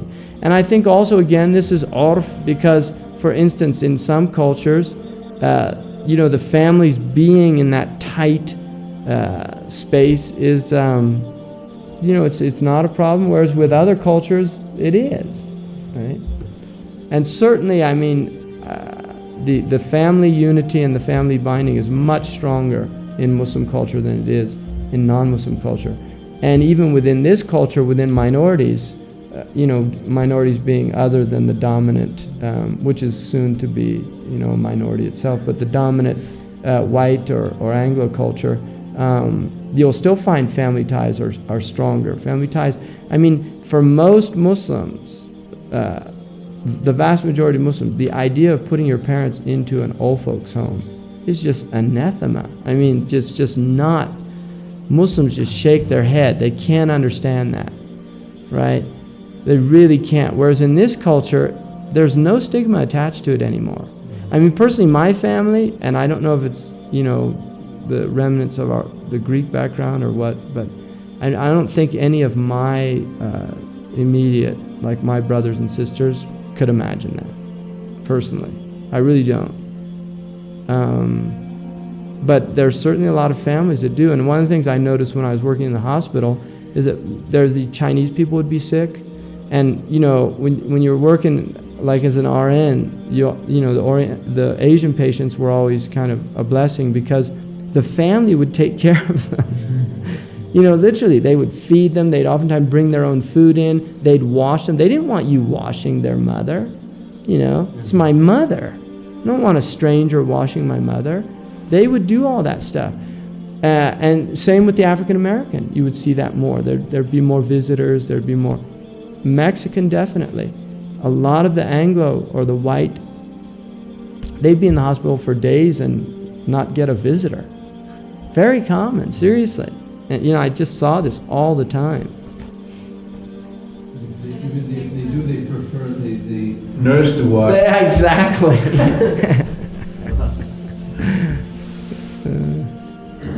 What was that? I was just going to say, at the same time, we would want to be careful about stereotyping too, because if you're a white American, you would not want to have to do that to your parents. I mean, especially if you become Muslim, you know, and you don't want to do that to your parents. We would want to be careful about that too, to just not assume that because we're American, we would want to do that. No, I totally agree with that. But it's common in this culture. It's not uncommon. That's the point. It's not a shock. For, you know, if somebody, you know, if you hear from somebody in this culture, oh, I was visiting my mother at, at the rest home or something like that. That's not a shock. Whereas a Muslim, to say that within a group of Muslims, it would just be like, what? You know, I mean, I'm not making this up. So I agree with that. And I would say that my family personally, I think that would be shocking if one of us suggested that about our parents. I mean, some of that, and doesn't that have to do with like such a strong binding within the family? I mean, part of that has to do with growing up together in that same house, you know, and that attachment comes from growing up together. I think the extended family's stronger still, but that used to be the way in this country. Don't forget that. See, this is not, family in this country is. We're seeing the breakdown of the culture, right? We're seeing the breakdown of the culture. There was a time in this country that parents lived in the house. Really, it wasn't that long ago. There was a time when you did have these type of family bonds. And I think that you will see them begin to break down within the Muslims that moved to this country after it's already starting to happen, second, third generation. Seriously, don't think we're immune to it as Muslims, right? In our culture. Oh, what's that? It's called ABCD. It means American born, confused, and D means native, basically. Right. So, I think that the generation of Americans that grew up in this country in, say, the 30s and 40s, it was very different. The breakdown starts, it's a post-war, it's related to the post-war phenomenon, and it really becomes exacerbated the 60s, and then, the baby boomers coming of age. There's a lot of breakdown going on in this culture. And old folks' homes are, they're recent phenomenons. They're not, it's not something traditionally that... It works the other way around. Also, the old people say, I don't want my kids to take care of me. There are a lot of parents that don't. They would see it as actually something undignified for them. That's true. Because there's a lot. That's another thing. I'm glad you brought that up. It's a very good point. That there are a lot of people in this country that do have a sense, of pride, of not, I don't want to be, because, again, we go back to that idea of independence, individuality, I can take care of myself. There's a very strong sense of that, sense of self in this culture. And the idea that I am going to become dependent on my children is, that's quite horrifying for many, many people. I'm really glad you brought that up, because that's another way of looking at it, is that that is true. There are people that really would rather have a nurse taking care of them than their children, especially if they could afford the nurse, And many of those people had their grandparents in their household. Right. Yeah. Being married Islamically or legally be a cultural one too. Like my friend, she got married Islamically, then she went also to get married. Well, that's related to just certain, in Shari'ah, we're what are called, I don't consider myself in this category, but I would consider any immigrant that comes here what's called a musta'man, which is somebody who comes into a country who, if the conditions of coming into the country are that they honor the laws of the country, that by Shari'ah is binding upon them to honor those laws. If they grew up here, then I think there's probably, they should follow the laws as long as to break the laws would jeopardize them in any way. In other words, if to not pay your taxes is going to jeopardize your condition and possibly put you in a situation where you would be subject to criminal prosecution, no, you must do that. But a musta'man who comes into the country, it is binding on them to follow laws by Shari'ah. And if the laws go against the Shari'ah, they make hijrah. If they're not going to follow them, they make hijrah, right? So technically, really a Muslim who came from another country could not be polygamous in this country, because there's a law against that in this country, right? Well, that's another matter, because then you're getting into that it was not a choice to come here. And then really at that point you either make hijrah or you should, you should live within the laws of the land. Sharia honors law, definitely. What it does not honor is law that breaks the law of Allah, but it honors laws, masalih. Now, if you come into a place where the laws are not the laws of Islam, but you're coming in under the condition that you will obey the laws, then you must obey the laws or leave, make hijrah. Simple as that. So are they going against Sharia? Since it's not legal to have I think there should probably be some serious study about that, and I'm not going to give a fatwa, but generally what I was taught is that you must obey the laws of a land. And so I think it's an area of concern. It is an area of concern. Voting, boy, that's just a big can of worms for voting. Voting. I have a real problem with voting personally, but I was like against voting before I became Muslim. Right? Don't vote; it only encourages them. I think local participation is it's necessary. In other words, I think that it's foolish for Muslims to be living in local communities and not involved in the local political process, because it affects us. And you can impact at a local level your situation in terms of zoning, in terms of rights of Muslims, in terms of school districts, in terms of, there are a lot of things that Muslims can do. And to say, oh, we're not getting involved, this is kufr and this, well then go, make hijrah. But if you're here, you have to deal with the reality of your circumstance. And in Shari'ah, one of the rules that we didn't go over is called irtikab khafad dararain, which is taking the lesser of two evils. So if you look in Shari'ah gives you guidance even when there's no guidance, right?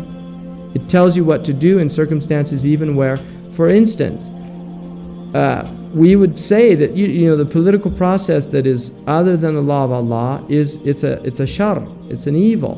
But given that you have a body of Muslims that are affected by it, is there a greater benefit in participating in it or in not participating in it? And that is how the Sharia will look at it, because it can take the lesser of two evils. I'm just giving you an argument. This is an usuli argument. This is not my position. I'm just telling you that, it's not black and white. It's not cut and dry. You've got some Muslims that say, haram, you're a kafir. If you do this, you're showing allegiance to a taghut, etc., etc. That's an extreme position, right? And it's highly impractical in terms of local government. Muslims should have good relationships with city councils, with the police department, things like that. Really, we should, because we're living in these communities and it impacts us. It affects us. It's important for Muslims to reach out to the police departments and do educational. They do it. Like, we've done this in our community. We've gone there. I went there and I taught these policemen. I told them about stopping Muslims. That for a lot of Muslims it's a traumatic experience because they're coming out of countries where police, they can just take them, literally. And boom, they disappear. Their family never sees them again. It happens in Muslim countries, right? So there are Muslims that have that psychic baggage with them. They get stopped by a police and suddenly it's like they start sweating and it has nothing to do with the cop. It has to do with previous experiences that are being repeated. The cop will sense this because police are very sensitive to when somebody's nervous, right? And he'll start thinking, okay, this is a Middle Easterner, this guy could be a terrorist, seriously, this is what's going on. You're dealing with human beings with a lot of psychic baggage. And so going out and talking to these people, letting them know, the vast majority of Muslims you're going to deal with are law-abiding people. They don't want problems. They'd probably hope that you let them off if you stop them and don't give them a ticket, just like anybody else, And there's some, I know this Palestinian friend of mine, he was with this Palestinian guy that was literally just, kind of off the airplane or whatever. And this policeman stopped them. And this guy had never gotten a ticket because he was a Vietnam vet. He was Palestinian, he was a Vietnam vet. So he had these sob stories and stuff. But he told the guy, let me handle this. And this guy said, no, let me handle this. And he started screaming at this cop. We weren't doing anything wrong, and what do you think you are? And he had him out of the car and frisking them and doing all that. And this other guy's just shaking his head, Middle Eastern mentality coming up against, the cool kind of rational, seriously, that's the way they perceive it. It's a hot-headed Arab, right? That people tell me that they don't participate in religion and other things within the community is because that Muslims are not supposed to live in a non-Islamic state unless they're seeking education or some other reason to be there, but they're not part of the rest of Islam. Is that true? No, I'm not saying personally. It's all. Yeah, see, I think a lot of people that bring these arguments again are, it's the Clark Kent syndrome. It's like, they're getting all the perks and they're not dealing with any of the. I really do. And they say, oh, it's permissible to come here for education, and they haven't learned their fard ayn. It's not it's haram to learn a kifaya knowledge when you haven't learned ayn. And the vast majority of Muslims I know in this country have never learned their fard ayn. So I don't know. I just think, there's a thing in psychology called cognitive dissonance, which is, when you're inward and your outward behavior, it goes against your inward beliefs. And what will generally happen is your inward beliefs are those that will shift in order to maintain a psychic integrity. So what happens is people start justifying, what they're doing. And we're delusional creatures. We are deluded very easily by our nature. And you just have to be very careful not to get into that kind of delusional state where, and Muslims are as susceptible to self-righteousness as any other religious community, right? There's a lot of very self-righteous Muslims out there who, they're just filled with themselves and they think there's some innate moral superiority by the simple fact that they're Muslim, right?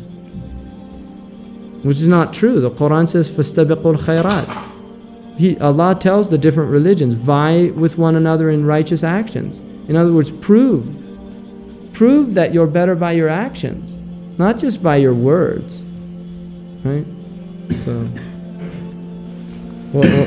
what time is it? The Muslims have to be taught in UK and South Africa. What's that? The Muslims have to be taught like how in UK, they are active participants in everything. So they've got their rights now. Quite a bit of it. In South Africa. Yeah. They're very strong in South Africa. The community, right. The police and everything. Yeah. And even in the UK now, in England. Yeah. They mean. Well, Islam is a recent phenomenon in America, really. I mean, there is a strain of Islam, particularly within the African American community. You know, Islam has been around. Sun Man Yang was telling us about a Sudanese man who was spreading Sunni Islam in the 1930s, Philadelphia. So Islam has been here, but it's never been a recognizable constituency within the American experience, and so we're really just, we are the pioneers here. You know, we're trying to find out what our place is within the dominant culture, and so there's a lot of things to be worked out, and we're also unfortunately in a bad condition generally. Our level of education, not necessarily Western secular education, but Islamic education, is very low. Extremely low. It's low all over the world, and it's particularly low here, because we don't have very many scholars. We don't have very many people that are really, trained in Shari'ah, and so we've got a lot of learning to go through, and a lot of challenges. If you take that, as a big consideration, what is going to happen is you have people that do not know anything will take the top positions, and then it will be worse. Well, I don't know what you mean. There are people who do not know much about Sharia, who do not know Islamic law, right. Maybe they understand a little or whatever, and then they would become big. Yeah, no, this is what is happening. I've seen this. This is a big trouble, yeah. So, therefore, those that know whoever, a small amount or whatever. And then there's a lot of Muslims in the States that think that, we can just put everything on a computer and we can do away with, you can just literally work it out on your computer. I think the major difference in trying to, I don't know if I'm going to use the word revive Islam in America, but there's a difference as far as the foundation or the origin of Islam, for example, in the US versus like South Africa. In South Africa, when Muslims went there, they went for the specific purpose of da'wah. And here, when people come to the US, they don't come with that reason. So if we change that value, we could change that reason, and maybe we could... Do you think they did initially? Yeah, because there were a lot of shuyukh actually. The first Muslims who came were shuyukh, who established madrasas and so forth and stuff. Although they came... weren't they immigrating there for work reasons and things? No, they came in the disguise of being slaves, but most of the slaves were shuyukh actually, come to spread Islam. Sounds fishy. I don't know. I was talking to Abdullah about taxes and the responsibility of paying or not paying taxes. Yeah. He says a Muslim is you're not responsible to pay taxes if you don't have to. And I said, is this because it's a non-Muslim country? He says, no, even in a Muslim country, taxes of the state, if you can avoid paying it, you don't pay it. What's called income tax in classical Islam is definitely prohibited. Yeah, there's no income tax in Islam. Again, by Shari'ah, you cannot jeopardize yourself. So there's an example where al-darura would override. Do you see what I mean? In other words, if by not paying taxes you are going to jeopardize your freedom, you'll be incarcerated. Your family will not have a provider. Then that's a worse evil than the evil of taxes. Do you see what I mean? So I think you have to be really careful with that. Yeah. The best thing you do is just live very frugally, make less than $10,000 a year, and you don't have to pay taxes. Isn't that because the obligations that zakat will take care of? No, I don't think so. Zakat, certainly if agricultural zakat is implemented, you will not have want in food, most definitely. If agricultural zakat was implemented in the Muslim world, you would not have any want anywhere on the planet. right? So agricultural zakat definitely eliminates poverty, 10 or 5% depending on what type of irrigation you use. And then also livestock. There's zakat on livestock. In terms of the wealth, actually, 1/40th is a lot. If you took 1/40th of the Muslim capital wealth in the world, you're dealing with massive amounts of capital. Massive. 1/40th of, I mean, if you just took 1/40th of capital wealth of Arabia alone, seriously, you're dealing with massive wealth. And then also, I think there's a strong argument, rikaz in the Hanafi madhab, buried treasure, minerals and things like that, is 20% wealth. And some say no, it completely goes to the Bayt al-Mal, that it's for. So mineral wealth would be for the good of the society, right? But historically there have been very few instances when the Muslims lived without taxes. Very few. The Murabitun period was one of them. Taxes over and above the Shari'ah taxes, right? You mentioned that the paper money is related to riba, right? Can you explain how exactly it's related? That's a whole. Can you give me some general? Well, I mean, at the most basic level is that the U.S. government presents a budget, and then the budget, they're allowed to print money. They're allowed to spend money based on interest-bearing bonds, treasury bonds. They're called treasury bonds. Solomon Brothers is a major trader in treasury bonds. They sell them to the Americans. They sell them to the Japanese, and to the Arabians. Before income tax, which is 1913, right? The income tax law is enacted. Before income tax, this country supported itself through bonds, right? So patriotic Americans would buy when there was a need, like if there was a war, they would have war bonds, and you would buy war bonds that would support the government's activities, right? So graduated income tax, which is it's a communist idea originally. That's one of the points of the Communist Manifesto, was to introduce graduated income tax into society. The mosque requesting that you pay your zakat to the masjid. Yeah, you don't have to do that. You can pay your zakat as long as they're following the 8 categories of people that are worthy of zakat. You can pay your zakat to your own relatives. In fact, your relatives have more right to your zakat than other people. Yeah, if they have need. I mean, you can't just give. No, there has to be real need there.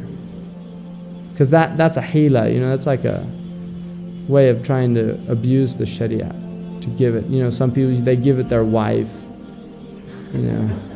A'udhu billah. Hurub. So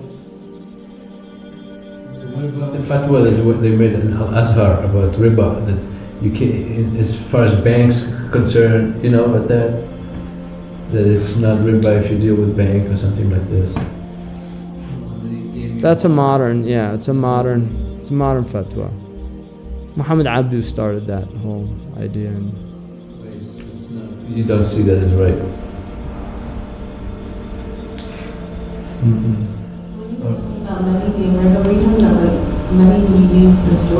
Yeah, the paper money that we have is founded on, it's an interest-based money, right? In other words, it's printed out of, even banks, if you put $1 into a bank, the bank can literally produce $20 out of nothing. That happens every day. Not the money itself, just the way you use it. Yeah, but it represents interest-bearing. The actual foundation of the money is based on interest-bearing bonds. You see, so the money is only issued because it has. Bartering. Traditional Islamic money is gold, silver, and bartering, traditionally. And the Sharia does not recognize paper money unless it's backed by gold or silver. Gold and silver, I mean, that's, like, you look at the stock market and exchange and the rate on gold and silver, I mean, wouldn't that be better?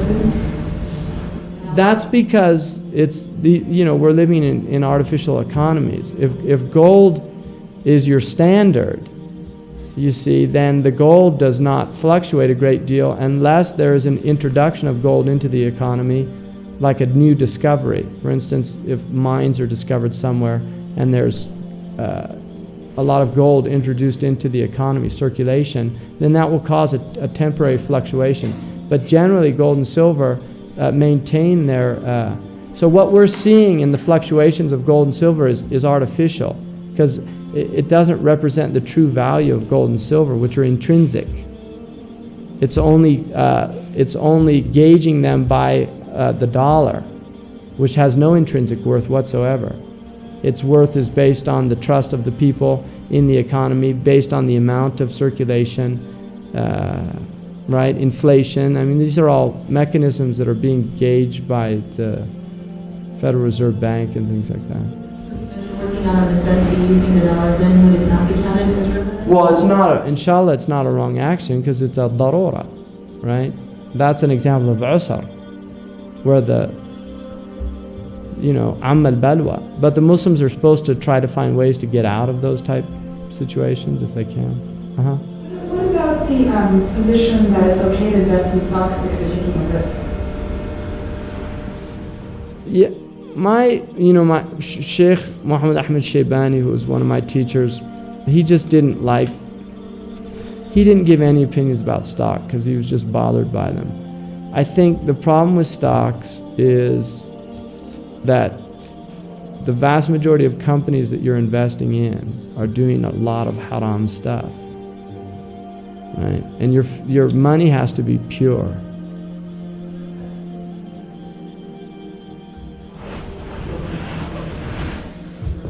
There's Muslims that do a lot of stuff. Just because they're Muslims, that doesn't mean a whole lot to me, personally. Muslim financing houses, Muslim insurance company, Muslim baseball, Muslim football, Muslim liquor stores.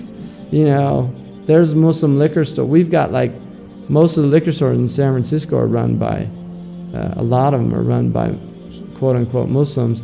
And you go, don't go into these places, but, on the cash register, they'll have an ayah of Qur'an, هَذَا مِن فَضْلِ رَبِّي or something, Yeah, you see it. A lot, yeah. And it's interesting that they go to a lot of times the areas where there's a lot of minorities and things like that, which they are replacing. It's interesting, but traditionally that was what the Jewish role in this country.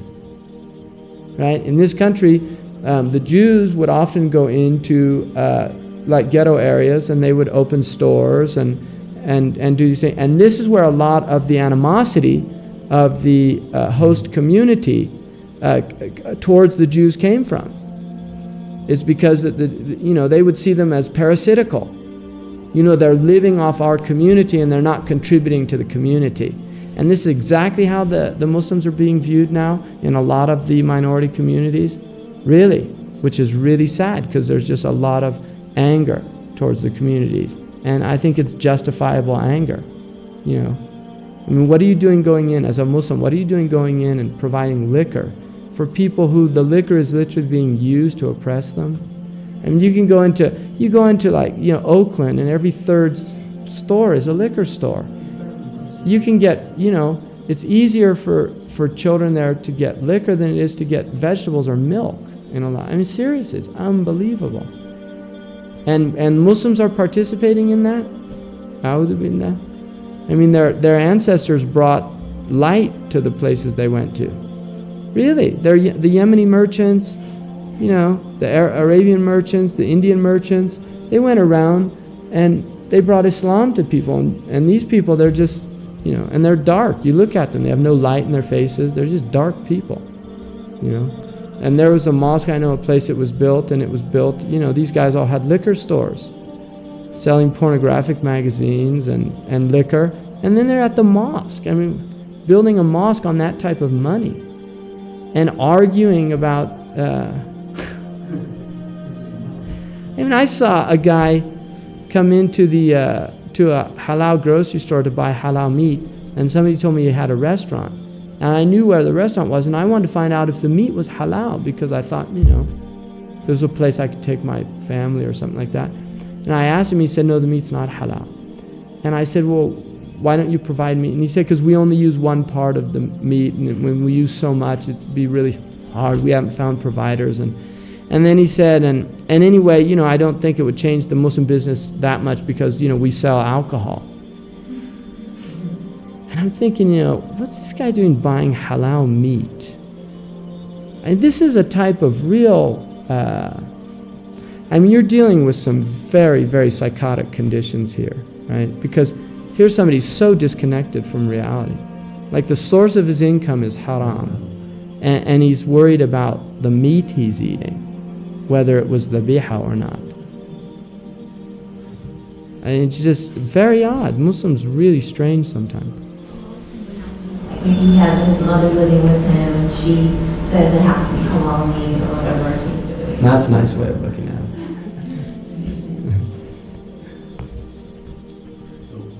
What are the laws for Musta'man? Musta'man is they follow the agreements of the conditions that they came into the country. What the host country, they put stipulations on you when you come in, and you tell them, I'm going to abide by your laws, and they've trusted you, and that trust is binding because you're a Muslim, and a Muslim doesn't betray trust even to a non-Muslim. If your king is an illegal alien, it's okay.